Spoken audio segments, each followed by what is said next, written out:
Assalamualaikum warahmatullahi wabarakatuh.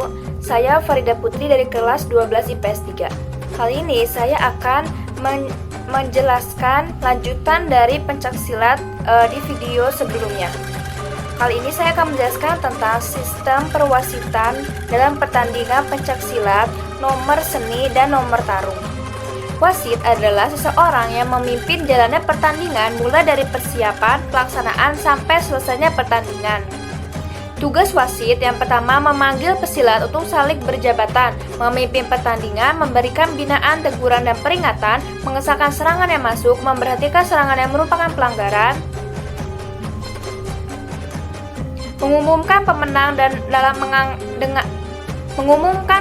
dengan mengangkat tangan pemenang, memberi hormat kepada ketua pertandingan, dan laporan kepada ketua pertandingan bahwa wasit telah melaksanakan tugasnya. Saya akan menjelaskan tentang sistem perwasitan dalam pertandingan pencaksilat nomor tarung. Yang pertama, wasit pencaksilat itu dibutuhkan atau sangat penting karena menyangkut keselamatan seorang petarung. Yang pertama terdapat sikap wasit. Yang pertama, ada rasa aman bagi pesilat yang dipimpinnya, kepercayaan pimpinan-pimpinan terhadapnya, dan kepercayaan publik, menghilangkan keraguan-raguan bagi juri dan pimpinan pertandingan bahwa dalam dirinya terhadap kekurangan-kekurangannya. Lalu yang keempat, bertindak tegas, cepat, adil, dan bijaksana. Yang kelima, hilangkan rasa memihak pada salah satu pemain. Dan terakhir, rasa dedikasi dan senang pada tugasnya. Sikap wasit tersebut itu berlaku untuk sistem pertandingan nomor seni dan nomor tarung. Lalu selanjutnya terdapat larangan wasit. Seorang wasit tidak boleh menangani pesilat antara lain memisahkan dengan pukulan, tendangan, lemparan, dan segala tindakan kasar. Itu berlaku hanya untuk nomor tarung. Lalu tidak boleh marah dan menunjukkan sikap marah apabila mendapat ejekan-ejekan atau cemoohan publik. Lalu konsentrasi tidak boleh lepas dari kedua pesilat yang sedang bertanding. Tidak boleh hilang pengawasan karena putus asa, amarah, atau karena emosi. Dan tidak boleh terpengaruh oleh segala sesuatu di sekitarnya. Lalu selanjutnya ada posisi wasit. Yang pertama, wasit harus berada di dalam jarak yang sama dengan kedua petanding dengan posisi berbentuk segitiga sama kaki. Tiap-tiap perubahan dan jaraknya dengan mengikuti tiap gerakan petanding. Lalu jauh dan dekatnya jarak ditentukan oleh keadaan yang timbul secara selama pertandingan dengan patokan bahwa posisi wasit tidak menghalangi gerak atau keleluasaan para petanding. Lalu yang terakhir, wasit harus mencegah terjadinya gerakan yang melintas atau memotong kedua petanding. Itu semua hanya berlaku untuk nomor tarung. Lalu yang selanjutnya ada aba-aba dan isyarat tangan. Yang pertama, aba-aba yang digunakan adalah bersedia dan berhenti. Lalu aba-aba diucapkan secara jelas, keras, dan tekanan suatu yang tegas dan berwibawa. Lalu aba-aba bersedia disertai dengan isyarat tangan ke depan, sedangkan mulai disertai dengan isyarat tangan ditarik. Lalu aba-aba pasang digunakan untuk menempatkan pesilat dalam posisi siap tanding. Lalu yang kelima, perintah, teguran, larangan, peringatan dari wasit sebaiknya selalu disertai dengan isyarat tangan. Lalu yang keenam, isyarat tangan untuk jatuhan adalah dengan menunjukkan ibu jari ke arah bawah atau matras dan tangan yang satu lagi menunjuk kepada pesilat yang berhasil menjatuhkan lawannya. Lalu yang terakhir, isyarat untuk kuncian yang berhasil setelah hitungan 5 detik adalah dengan mengepalkan tangan dengan sikap siku lengan di samping kepala. Tangan yang satu lagi menunjuk pada pesilat yang berhenti mengunci. Dan semua aba-aba dari isyarat tangan itu hanya berlaku untuk nomor petarung. Lalu selanjutnya terdapat sikap wasit dalam pertandingan nomor tarung. Yang pertama adalah sikap melerai. Dilakukan dengan mendekati kedua pesilat dengan isyarat aba-aba berhenti. Lalu jika pesilat sedang bergumal atau berlawan gitu, dilakukan dengan menepuk badan pesilat dengan aba-aba berhenti. Lalu yang kedua ada sikap memberi teguran dan peringatan. Kesalahan kecil yang dilakukan pesilat cukup dengan teguran isyarat atau ucapan singkat. Lalu pemberian teguran dengan sikap kaki rapat, pesilat dipanggil tunjukkan kesalahan pesilat dengan bahasa isyarat. Kemudian angkat tangan ke atas dengan tanda jari 1 atau 2 selama 5 detik sambil memegang tangan pesilat yang mendapat peringatan. Lalu yang ketiga, terdapat sikap dalam teknik jatuhan. Apabila pesilat melakukan serangan jatuhan sah, maka wasit dalam mengesahkan jatuhan dilakukan dengan cara sikap tangan mengepal ibu jari terbuka diarahkan dari posisi horizontal turun ke bawah tangan yang lain, menunjukkan pesilat yang berhasil menjatuhkan. Apabila jatuhan tidak sah, wasit segera menghentikan pertandingan dan menyilangkan kedua tangan ke bawah di antara kedua pesilat. Dan yang terakhir, terdapat sikap dalam menang mutlak. Wasit melakukan hitungan dengan meluruskan lengan ke belakang lalu dibengkokkan ke depan sampai hitungan 8/10. Apabila sampai hitungan 8 pesilat bisa bangun, maka pertandingan bisa dilanjutkan. Lalu selanjutnya terdapat langkah-langkah seorang wasit dalam mengambil keputusan pada saat hal-hal yang pertama, jatuhan sah, pesilat tidak bisa bangun. Langkahnya yang pertama, menghentikan pertandingan, memberi tanda jatuhan sah, menempatkan pesilat pada sudut netral, memanggil timer, memberi hitungan mutlak, memanggil medis, lalu keputusan pemenang. Lalu hal yang kedua, pesilat melakukan pelanggaran berat atau merah, medis mengatakan fit, namun pesilat biru tidak mau bangun. Langkah wasit yang pertama, menghentikan pertandingan, memanggil pesilat merah, memberikan peringatan pada pesilat merah, menyuruh pesilat ke sudut netral, memanggil medis waktu wasit mengatakan fit, terus menghitung pesilat atau biru, menghitung sampai hitungan 9, menanyakan pesilat apakah siap. Pesilat tidak mau bangun, wasit melanjutkan sampai hitungan 10, lalu memanggil medis, lalu melapor bahwa sampai hitungan 10 pesilat biru tidak mau bangun, namun medis mengatakan fit. Lalu keputusan pemenang untuk sudut merah, kemenangan teknik. Lalu hal yang ketiga, pesilat melakukan pelanggaran berat. Pesilat merah, medis mengatakan unfit, pesilat biru tidak bangun. Lalu langkah wasit yang pertama, menghentikan pertandingan, memanggil pesilat merah, memberikan peringatan pada pesilat merah, menyuruh pesilat ke sudut netral, memanggil medis, melapor bahwa pesilat biru tidak dapat melanjutkan pertandingan. Medis mengatakan unfit. Keputusan pemenang untuk sudut biru, kemenangan teknik. Lalu langkah yang terakhir, saat pesilat melakukan pelanggaran berat, si merah, medis mengatakan fit. Pada hitungan keempat, pesilat biru bangun.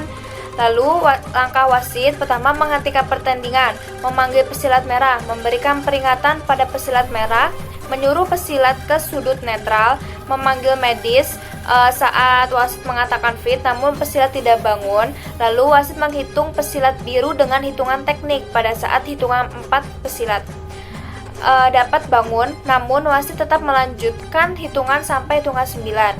Lalu yang terakhir, wasit menyiapkan pesilat untuk bertanding kembali.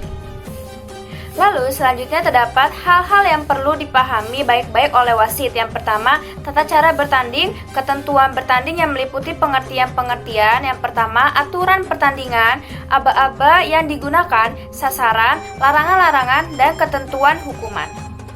Lalu ada juri. Juri adalah seseorang yang memberikan penilaian terhadap pesilat pada pertandingan pencaksilat. Tugas juri yaitu mengisi formulir penilaian, memberikan penilaian, mencatat pelanggaran pesilat, menentukan pemenang dari jumlah nilai yang telah diberikan, menandatangani formulir yang telah diisi, menjawab pertanyaan delegasi tipsi, melaporkan kepada ketua pertandingan bahwa juri telah melaksanakan tugasnya. Sikap juri itu harus cermat, jujur, dan adil. Lalu ada peraturan umum. Yang pertama itu golongan remaja itu 14 hingga 17 tahun, golongan dewasa 17 hingga 35 tahun. Usia peserta harus sesuai dengan golongan pada hari pertama pertandingan. Pertandingan didasarkan sesuai berat badan peserta. Ada juga kategori pencaksilat. Yang pertama ada kategori tanding. Teknik yang digunakan itu ada tangkisan atau elakan, serangan dan jatuhan, ketahanan stamina dan semangat, memakai kaidah pola langkah dan kuda-kuda, mendapatkan nilai terbanyak. Lalu yang kedua ada kategori tunggal. Penampilan pesilat dalam memperagakan gerakan kemahirannya dalam pencaksilat, jurus tunggal baku, baik menggunakan senjata maupun tidak. Lalu yang ketiga, kategori ganda. Kategori yang menampilkan dua pesilat dari satu kubu. Pesilat harus memperagakan gerakan dan jurus silat yang dikuasainya. Gerakan yang ditampilkan harus secara terencana, efisien, efektif, dan logis. Dan yang terakhir, terdapat kategori regu, menampilkan tiga pesilat dari satu kubu dan memperagakan kemahirannya dalam jurus serbu baku. Dalam pertandingan pencak silat itu ada pemegang pertandingannya. Yang pertama itu wasit dan juri berjumlah 15 orang, ketua pertandingan berjumlah 2 orang, dan dewan wasit juri berjumlah 3 orang. Lalu untuk sistem pertandingan nomor tarung seperti penilaian, sanksi, hingga tata cara pertandingan sudah saya jelaskan di video sebelumnya. Saya akan taruh di atas sini. Lalu saya akan menjelaskan sistem pertandingan pencak silat nomor seni. Yang pertama dari perlengkapan bertanding. Yang pertama ada pakaian yang meliputi pakaian pencak silat model standar, warna bebas dan polos. Celana dan baju boleh dengan warna yang sama atau berbeda. Lalu memakai ikat kepala, kain samping warna polos atau bercorak, dan boleh memakai bed ipsi di dada sebelah kiri. Lalu perlengkapan selanjutnya terdapat senjata. Untuk golongan remaja dan dewasa itu golok atau parang terbuat dari logam, tidak tajam dan tidak runcing dengan ukuran antara 30 cm sampai 40 cm. Tongkat terbuat dari rotan dengan ukuran panjang antara 150 cm sampai 180 cm dengan garis tengah 2,5 cm sampai 3,5 cm. Lalu untuk usia dini dan pra-remaja, golok atau parang terbuat dari logam atau kayu, tidak tajam dan tidak runcing dengan ukuran antara 20 hingga 30 cm. Lalu untuk tongkat terbuat dari rotan dengan ukuran panjang antara 150 hingga 180 cm dengan garis tengah 2,5 cm hingga 3,5 cm. Lalu selanjutnya terdapat tahapan pertandingan. Yang pertama, bila pertandingan diikuti oleh lebih dari 7 peserta, maka dipergunakan sistem poll. Lalu yang kedua, 3 peraih nilai tertinggi dari setiap poll ditampilkan kembali untuk mendapatkan penilaian di tahap berikutnya, kecuali tahap pertandingan berikutnya adalah babak final. Lalu, tahap pertandingan yang terakhir itu jumlah poll ditetapkan oleh rapat antara delegasi teknik, ketua pertandingan, dan dewan juri, serta disampaikan kepada peserta dalam rapat teknik. Waktu pertandingan dalam sistem pertandingan nomor seni ini adalah 3 menit. Tata cara pertandingannya, yang pertama, pelaksanaan pertandingan didahului dengan masuknya para juri dari sebelah kanan ketua pertandingan, dan setelah memberi hormat serta menyampaikan laporan tentang akan dimulainya tugas penjurian kepada ketua pertandingan, para juri mengambil tempat yang telah ditentukan. Lalu yang kedua, senjata yang akan dipergunakan sudah diperiksa dan disahkan oleh ketua pertandingan, kemudian diletakkan pada standar yang disediakan oleh panitia penyelenggara. Lalu yang ketiga, pesilat yang akan melakukan peragaan memasuki gelanggang dari sebelah kiri ketua pertandingan, berjalan menurut adab yang ditentukan, menuju ke titik tengah gelanggang, memberi hormat kepada ketua pertandingan, dan selanjutnya berbalik untuk memberi hormat kepada para juri. Lalu yang keempat, sebelum peragaan dimulai, ketua pertandingan memberi isyarat dengan bendera kuning kepada para juri, pengamat waktu, dan aparat pertandingan lainnya agar bersiap untuk memulai tugas. Lalu setelah selesainya pembukaan salam persilat, gong tanda waktu dimulainya pertandingan dibunyikan, dan peserta pertandingan langsung melaksanakan peragaan tangan kosong dilanjutkan dengan bersenjata. Berakhirnya waktu yang ditetapkan ditandai dengan bunyi gong. Lalu yang keenam, setelah waktu peragaan berakhir, pesilat memberi hormat kepada juri dan ketua pertandingan dari titik tengah gelanggang, dan selanjutnya meninggalkan gelanggang dari sebelah kiri ketua pertandingan, berjalan menurut adab yang telah ditentukan. Lalu, para juri kemudian memberikan penilaian untuk peragaan yang baru saja berlangsung selama 3 menit. Pengamat waktu mencatat dan menandatangani formulir catatan waktu peragaan pesilat untuk disahkan oleh ketua pertandingan dan segera diumumkan untuk diketahui oleh juri yang bertugas. Lalu, pembantu gelanggang mengambil formulir hasil penilaian juri dan menyerahkan kepada dewan juri. Dan terakhir, setelah selesai perhitungan, para juri meninggalkan tempatnya secara tertib menuju ketua pertandingan, memberi hormat dan melaporkan tentang selesainya pelaksanaan tugas. Selanjutnya, para juri meninggalkan gelanggang dari sebelah kiri ketua pertandingan. Lalu selanjutnya terdapat ketentuan pertandingan. Yang pertama ada aturan pertandingan yang terdiri dari peserta menampilkan jurus tunggal baku selama 3 menit terdiri atas tangan kosong dan selanjutnya menggunakan senjata, golok atau parang dan tongkat. Lalu toleransi kelebihan atau kekurangan waktu adalah 5 detik untuk golongan remaja dan dewasa dan 10 detik untuk golongan usia dini dan pra-remaja. Lalu, bila penampilan lebih dari batas toleransi waktu yang diberikan akan dikenakan hukuman. Lalu, jurus tunggal baku diperagakan menurut urutan gerak, kebenaran rincian teknik, jurus tangan kosong dan bersenjata, irama gerak, kemantapan, dan penjiwaan yang ditetapkan untuk jurus ini. Lalu diperkenankan bersuara secara tidak berlebihan dengan teriakan atau berteriak atau suara mulut atau vokal selama waktu peragaan. Lalu yang terakhir, bila pesilat tidak dapat melanjutkan penampilannya karena kesalahannya, peragaan dihentikan oleh ketua pertandingan karena pesilat yang bersangkutan dinyatakan diskualifikasi. Ketentuan ini juga berlaku untuk kategori ganda dan regu. Lalu ketentuan pertandingan yang kedua itu ada hukuman. Yang pertama ada faktor kesalahan dalam rincian gerakan dan jurus. Yang pertama ada pengurangan nilai 1 dikenakan kepada peserta setiap kali yang bersangkutan melakukan gerakan yang salah, yaitu kesalahan dalam rincian gerak dan kesalahan urutan rincian gerak. Lalu, pengurangan nilai 1 dikenakan kepada peserta untuk setiap yang tertinggal atau tidak ditampilkan. Lalu yang ketiga, hukuman diskualifikasi diberikan kepada pesilat yang tidak menampilkan salah satu jurus dan atau memperagakan urutan jurus yang salah. Lalu untuk faktor hukuman yang kedua itu ada faktor waktu. Yang pertama ada peragaan kurang atau lebih dari 3 menit. Lalu penampilan kurang atau lebih dari 5 sampai 15 detik dikenakan pengurangan nilai 10 untuk golongan remaja dan dewasa. Sedangkan untuk penampilan kurang atau lebih dari 10 hingga 15 detik dikenakan pengurangan nilai 10 untuk golongan usia dini dan pra-remaja. Lalu yang ketiga, penampilan kurang atau lebih dari 16 sampai dengan 30 detik dikenakan pengurangan nilai 15. Lalu penampilan kurang atau lebih dari di atas 30 detik dikenakan pengurangan nilai 20. Terdapat faktor lain di dalam hukuman ini. Yang pertama, pengurangan nilai 5 dikenakan kepada peserta setiap kali yang bersangkutan keluar dari gelanggang 10 meter x 10 meter gelanggangnya. Lalu, pengurangan nilai 10 dikenakan kepada peserta setiap kali yang bersangkutan jatuh senjatanya di luar yang ditentukan. Kemudian, pengurangan nilai 5 dikenakan kepada peserta setiap kali yang bersangkutan mendengarkan suara yang berlebihan. Lalu, pengurangan nilai 5 dikenakan kepada peserta yang memakai pakaian atau senjata yang tidak sepenuhnya menurut ketentuan yang berlaku untuk kategori tunggal, ganda, dan regu.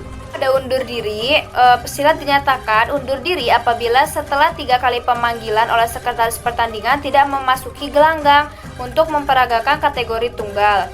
Setiap pemanggilan dengan tenggang waktu 30 detik. Dan yang terakhir terdapat diskualifikasi. Pesilat tidak dapat melanjutkan penampilannya karena kesalahan sendiri. Berlaku untuk kategori tunggal, ganda, dan regu. Lalu, pertandingan tidak dapat dilanjutkan karena juri tidak bisa melaksanakan tugasnya akibat kecelakaan yang disebabkan oleh pesilat. Berlaku untuk kategori tunggal, ganda, dan regu. Lalu, selanjutnya terdapat penilaian. Yang pertama, nilai kebenaran yang mencangkup unsur kebenaran gerakan dalam setiap jurus, kebenaran urutan gerakan, kebenaran urutan jurus. Nilai perhitungan dari jumlah gerakan jurus tunggal baku 100 gerakan, dikurangi nilai kesalahan.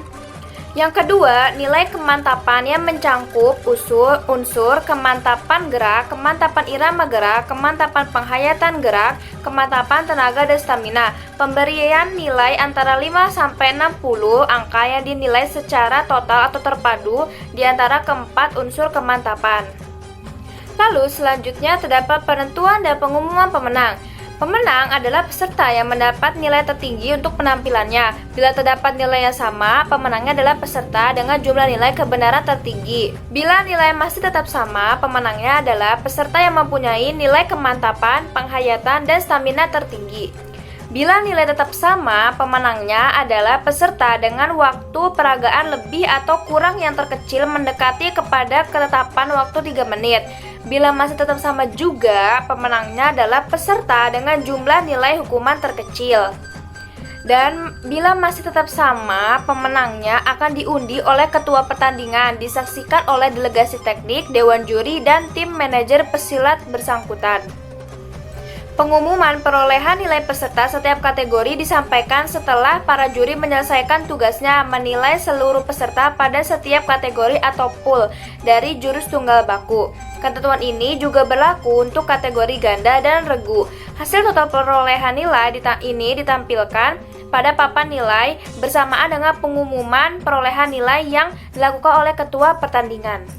Itulah penjelasan yang dapat saya jelaskan dari sistem perwasitan dan sistem pertandingan untuk pertandingan pencaksilat nomor seni dan tarung. Apabila banyak kesalahan, saya mohon maaf. Wassalamualaikum warahmatullahi wabarakatuh.